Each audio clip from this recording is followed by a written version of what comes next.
Hey friends, welcome and thanks for joining me here for a bonus episode here on Mile High Live.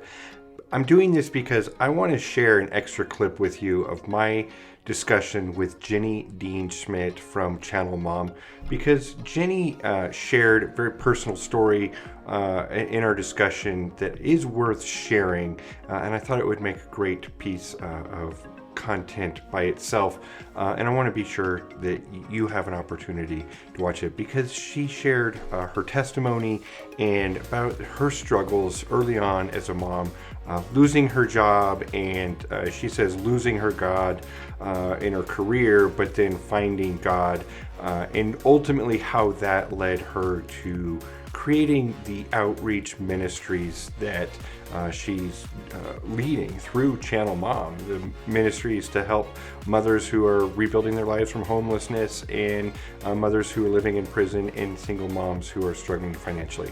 So with that, thanks for joining me, and let's dive in to hear what Jenny has to say. I want to step back and have you share about your story and how you got here, because I think that's really inspiring, and it's really driven by your faith, and that's really important. And you had this kind of journey yourself to get to this point where you're at, going from being a young woman, pursuing a career, becoming a mom, to the point where you are today. Can you share about that as well? Yeah, I'd be happy to. Thank you for asking. Um, I have a story that I want to have touch points that just about everybody can identify with, because I know some people are resistant to faith, and others are so immersed in their own ministries that they're overwhelmed and maybe disappointed by the road they've taken, or others are just starting out. So I want to kind of tell this story in a way that draws everybody in and says, don't stereotype.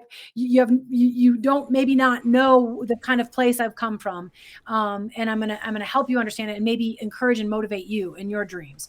Um, Sort of a long story, sort of short, not as short as maybe you'd like. Um, my background was, I grew up in a very academic family. My parents are both PhD'd and professors. Okay. I grew up in a family that didn't particularly hold faith at the level that I do now, and didn't have a strong faith in the God of the Bible. And as a result, I had to kind of come to this on my own. And let me say, I love my parents. I believe the commandment that you're to honor your mother and father. They're amazing people, but we don't agree on matters of faith. So I just want to encourage somebody else out there that maybe comes from a family that's how you grew up, or you just don't even see a way to get to the God of the Bible or to the saving grace of Jesus, because you think, nah, it's just, it doesn't match up with science, it doesn't match up with my intellectual assessment of things, etc. There is a way. And so let me just briefly say, when I was young and I grew up in that environment, I had two dreams. One was to be a television reporter, and one was to marry my nursery school sweetheart. And I did both. I married my husband, who I have known since I was 4. We Wow. used to sleep on little nursery school mats together, and now we get to sleep in a great big bed together. I hope that's not too much for anyone. And and then I wanted to be a TV reporter. And most of that, I think, was just based on pride. I wanted to be on TV. I wanted to be able to see the world and tell people Sure. about the news and what was going on. And God obliged, even though I wasn't really following him then, I made my way onto TV, and um, worked in markets across the country, in LA, in Palm Springs, California, Wow. in Cleveland, Ohio. Also worked in DC for national news, but not on air. So I worked, for ABC and PBS, McNeil Lair NewsHour back in the day. Oh That yeah. dates me. Hmm. Um, and then I worked here in Denver, Colorado, in television. And TV was kind of my religion. And people treated me like I was pretty important because I was on TV, and that was the only screen in town at that point.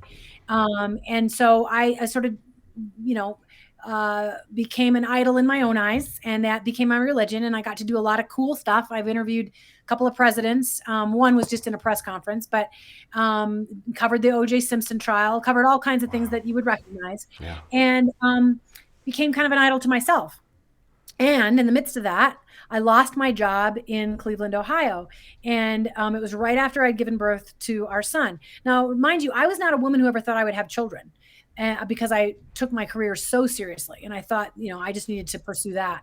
But suddenly at about age 32, I thought, oh, I Hmm. want a baby. And then I had to go through infertility. That's more encouragement for people. It took us a while, but we were able to have 2 babies. Actually, I had also had a miscarriage, so we conceived 3 times. So encouragement for everybody who's been through that stuff.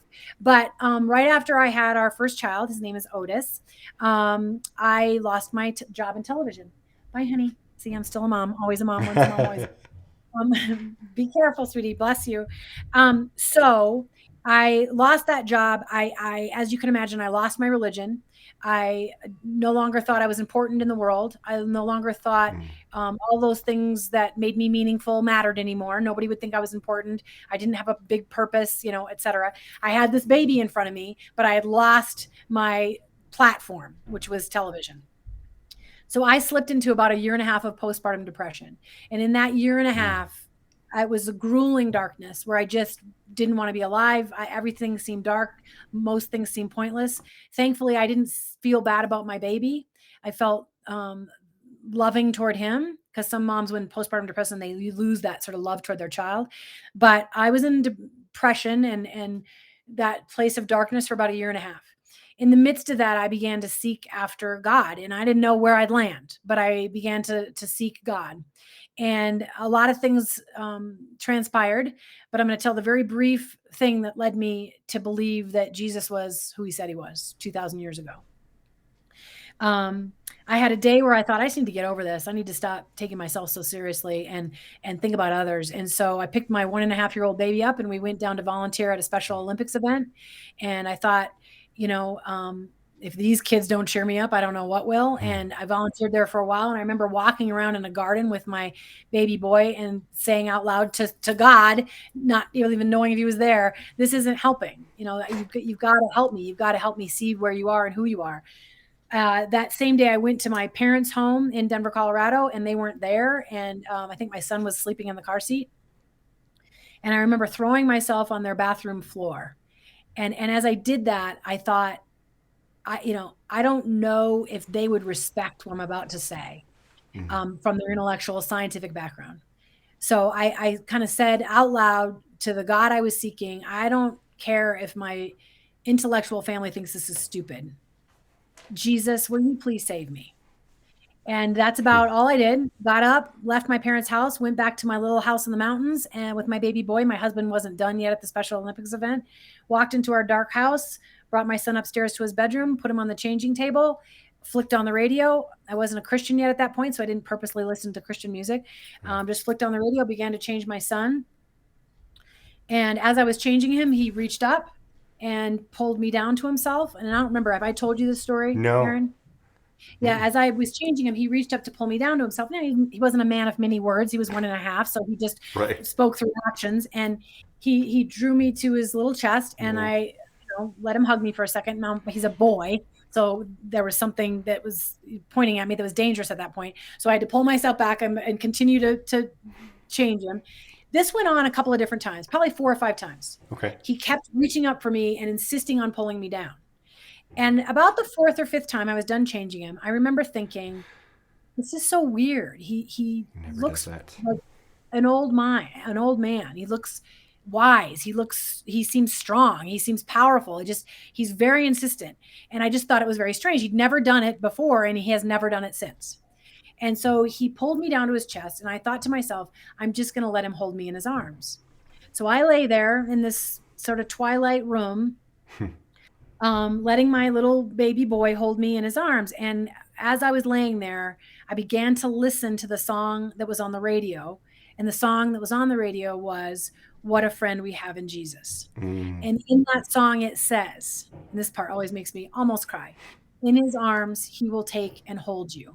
You will find your solace there. And I remember thinking, when I heard the words, and I was in my son's arms, I thought, I just prayed that Jesus would save me. And other people might not have seen that metaphor, but I sure did. And I remember standing up and saying, if I don't believe it tomorrow, I believe it today. Jesus, you answered my prayer, because he had my little baby boy hold me, and he literally gave me the words to the song right in that moment, that he would take me in his arms and hold me, and that I'd find my solace there.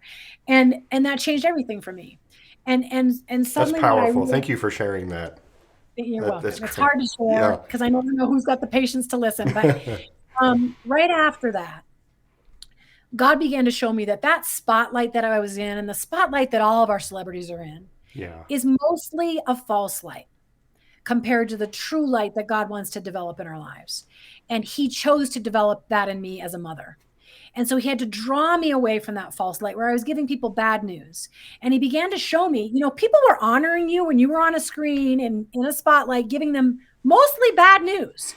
And then when I assigned you to raise up the next generation, nobody honored you anymore. Nobody thought you were important anymore. And I thought, that is, backwards. Yeah. We should be honoring the moms and the women, raising up our next generation, and the dads, frankly, too, instead of honoring all that stuff that's in the spotlight. So he called me, and this is the end of the story, to go back and honor moms and motherhood in the media and say, and even if I only have 1,000 listeners a day or 10,000 a week or whatever it is, you need to honor motherhood. And you need to honor moms and remind them how deeply important they are to me. Whether they're working outside of the home or working inside the home, they're deeply important to the God of the universe. Hey friends, thanks for hanging out and watching today's episode.